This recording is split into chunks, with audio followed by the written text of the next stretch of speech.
Good morning. আজকের ব্লগটা খুবই ছোট বলতে খুবই ছোট, তবুও তোমাদের সঙ্গে অল্প অল্প কিছু জায়গা বা কিছু কাজ আমি সেগুলো শেয়ার করছি।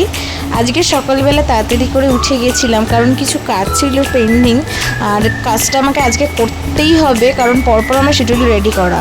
তো সকালবেলা চাটা খেয়ে নিয়ে রেডি হয়ে বেরিয়ে পড়েছিলাম কাজগুলো কমপ্লিট করতে।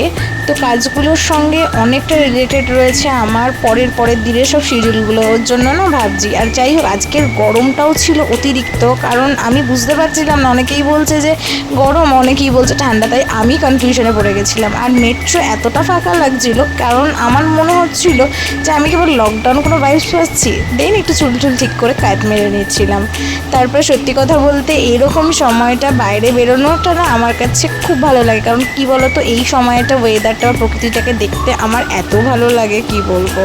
তারপর কাজটার জন্য চলে গেছিলাম, ওখানে গিয়ে প্রকৃতির এত সুন্দর একটা হাওয়া আমি নিচ্ছিলাম না, মানে সত্যি কথা বলতে এসিতেও আমি এত আরামে থাকি না এমন অবস্থা। যাই হোক, আমাদের প্রতিটা মানুষেরই উচিত গাছটাকে লাগানো। দেখেছো গাছ প্রকৃতিকে কতটা সুন্দর করে দেয়।